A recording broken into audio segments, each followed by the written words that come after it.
Hello दोस्तों, जमदीनी classes में आपका स्वागत है। आज अतुल्य हरियाणा जो कि हरियाणा सरकार के 600 दिन पूरे होने के बाद हरियाणा सरकार ने एक रिपोर्ट कार्ड जारी किया है कि हमने क्या क्या 600 दिनों में क्या क्या अचीव किया है।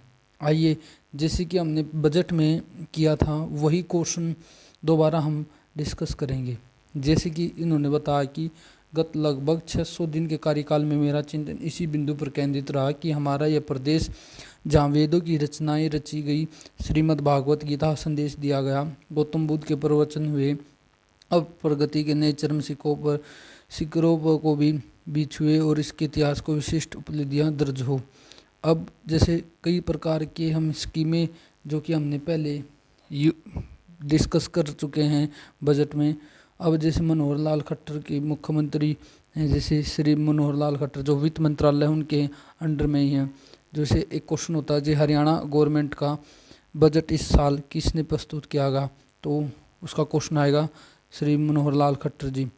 और उसके बाद श्री अनिल विज जो गृह मंत्री हैं, और श्री कौरपाल गुर्जर जी जो शिक्षा मंत्री हैं, श्री रंजीत सिंह विद्युत मंत्री हैं, श्री जयप्रकाश दलाल जो कृषि और किसान कल्याण मंत्री हैं, और उसके बाद श्री दुष्यंत चौटाला जो उप मुख्यमंत्री हैं।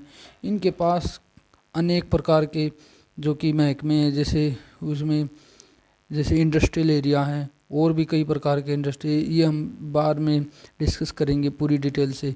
उसके बाद हम श्री मूलचंद शर्मा जो कि परिवहन मंत्री हैं, उसके बाद श्री बनवारी लाल जी जो कि सहकारिता मंत्री हैं, सहकारी मंत्री हैं।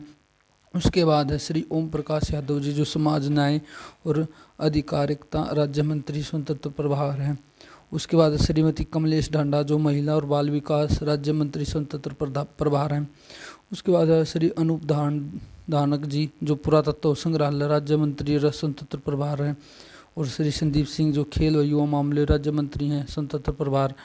अब हरियाणा गवर्नमेंट ने हमें 600 दिनों के अंदर हमें क्या क्या स्कीमें दी और क्या क्या लक्ष्य रखा है, इसके बारे में हमें जैसे इन्होंने ये हमने स्कीमें लागू की, जैसे स्वाभिमान, स्वायत्तता, संरक्षण, शिक्षा, स्वावलंबन, स्वास्थ्य, सुरक्षा, स्वामित्व, समाधान, सुशासन। अब जैसे स्वाभिमान में है, स्वाभिमान में मेरी फसल मेरा ब्यौरा स्कीम जो कि हमने पहले डिस्कस किया था। मेरा पानी मेरी विरासत, ये भी हमने पहले डिस्कस कर चुके हैं।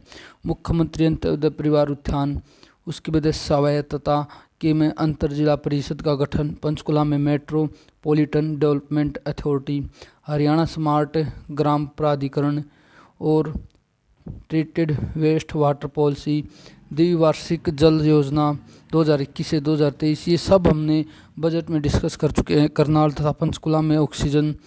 उसके बाद है संरक्षण, संस्कृति model school, credit guarantee scheme, digital public library, और उसके बाद है हरियाणा कौशल विकास मिशन, हरियाणा उद्यम रोजगार नीति, एकीकृत रोजगार पोर्टल।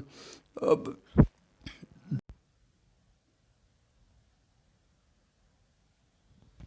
ये जो कि स्कीमें हैं, ये 10 स्कीमें हरियाणा गवर्नमेंट ने रिपोर्ट कार्ड में रखी हैं, और इनको टारगेट रखा गया कि हम इनको अचीव करने का लक्ष्य रख रहे हैं, या फिर हम कई स्कीमों को हमने अचीव कर लिया है। अब जैसे स्वास्थ्य है, बेड व्यवस्था है, टेस्टिंग लैब, ऑक्सीजन सप्लाई का विस्तार, और हरियाणा कोरोना रिलीफ फंड, ई संजीवनी ओपीडी, ये जैसे ऐप है ई संजीवनी ओपीडी। अब पूछ ले कोई क्वेश्चन कि हरियाणा में स्वास्थ्य में कौन सा ऐप लॉन्च किया गया है, तो अब आएगा ई संजीवनी ओपीडी ऐप। अब जैसे सुरक्षा है, Haryana state narcotic control bureau. अब जैसे एक क्वेश्चन बनता है कि Haryana state narcotic control bureau कहाँ पर है, ये क्वेश्चन मैं आपको बताता हूँ कि क्वेश्चन बनेगा कि Haryana state narcotic control bureau. अब जैसे छात्र परिवहन सुरक्षा योजना है। अब जैसे डिजिटल जांच और तकनीकी विश्लेषण केंद्र है। उसके बाद है स्वामित्व में जैसे हरियाणा गवर्नमेंट ने इसे बोला है कि लाल डोरा योजना। उसके बाद स्वामित्व लाल डोरा युक्त योजना जो कि 531 गांव हुए लाल डोरा मुक्त, और दुकानें और मकानों का मालिकाना हक मिला। अब सुशासन, समाधान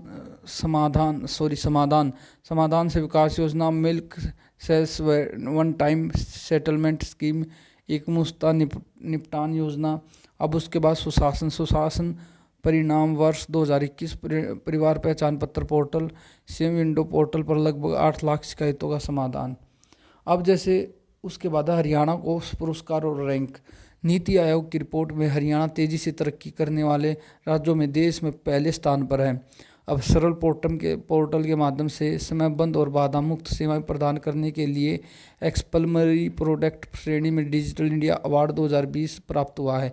अब जैसे कोई क्वेश्चन पूछ ले, नीति आयोग की रिपोर्ट में हरियाणा कौन से स्थान पर रहा, अब उसका आंसर आएगा जैसे कि पहले स्थान पर। सरल पोर्टल के माध्यम से समयबद्ध बाधा मुक्त सेवाएं प्रदान करने के लिए एक्सप्लरी प्रोडक्ट श्रेणी डिजिटल इंडिया अवार्ड 2020 प्राप्त हुआ। अब जैसे अंत्योदय सरल योजना स्टार्ट की थी कोरोना टाइम में, हरियाणा सरकार को पहला अवार्ड मिला है इसमें। एनीमिया मुक्त भारत अभियान के तहत हरियाणा देश में प्रथम स्थान पर है और हरियाणा देश का पहला राज्य है जहां हेपेटाइटिस सी और बी की दवाइयां मुफ्त उपलब्ध हैं। पासपोर्ट सत्यापन कार्य में बेहतर प्रदर्शन के लिए राज्य को देश में तीसरा स्थान मिला है। ये जो बहुत इंपॉर्टेंट क्वेश्चन है, जैसे पासपोर्ट सत्यापन कार्य में बेहतर प्रदर्शन के लिए राज्य को कौन सा स्थान मिला है, तो तीसरा स्थान मिला है। अंत्योदय सरल परियोजना के लिए फरवरी 2020 में गोल्ड अवार्ड मिला है। जैसे क्वेश्चन पूछ ले, अंत्योदय सरल परियोजना के कब शुरू की गई थी, 12 मार्च को शुरू की गई थी। स्वस्थ सर्वेक्षण शहरी 2020 स्टेट रैंकिंग में दूसरा स्थान मिला है। अब जैसे स्वस्थ सर्वेक्षण शहरी में 2020 में स्टेट रैंकिंग में दूसरा स्थान हरियाणा गवर्नमेंट को मिला है। वैश्विक पुरस्कार 2019 के तहत सर्वश्रेष्ठ पशुपालक राज्य पुरस्कार मिला है। अब जैसे कोई क्वेश्चन पूछ ले, वैश्विक पुरस्कार 2019 के तहत सर्वश्रेष्ठ पशुपालक राज्य किसको मिला, तो हरियाणा गवर्नमेंट को मिला है। अब उसके बाद स्वच्छता अभियान के तहत हरियाणा राज्य को सर्वाधिक ODF प्लस गांव होने पर देश भर में प्रथम पुरस्कार मिला है। अब जैसे हरियाणा श्री नरेंद्र मोदी ने जिन्हें मीटिंग की थी, जो कई गांवों को पुरस्कार दिया हुआ था, तो उसमें हरियाणा के कई गांव शामिल किए गए थे जिनको स्वच्छता अभियान के तहत हरियाणा सर्वाधिक ODP प्लस गाँव के होने पर देश भर में प्रथम पुरस्कार मिला है। अब ये जैसे उन्होंने बताया कि 600 दिनों में हमें प्रगति और विकास करने हैं। जैसे अब 2 का मतलब दूसरी बार हरियाणा गवर्नमेंट बनी है, हर दिन सरकार के प्रगति और विकास। अब जैसे बोला है कि सबसे पहले आएगा जैसे स्वाभिमान, स्वायत्तता, शिक्षा, सुशासन, स्वास्थ्य, स्वावलंबन, समाधान, सुरक्षा, संरक्षण, स्वामित्व। ये हमारे लक्ष्य रखे गए हरियाणा गवर्नमेंट ने, जो कि 600 दिन में पूरा करने या आगे पूरा करने के लिए टारगेट रखे गए हैं। अब जैसे ये स्वामित्व, स्वायत्तता, संरक्षण, शिक्षा, स्वावलंबन, शिक्षा, स्वास्थ्य, सुरक्षा, स्वामित्व, समाधान, सुशासन, अन्य उपलब्धियाँ, ये जो क्वेश्चन है हम बार बार एक का डिटेल में हम डिस्कस करेंगे। धन्यवाद। यदि आपको ये वीडियो पसंद है तो लाइक और शेयर कमेंट जरूर कीजिए। धन्यवाद।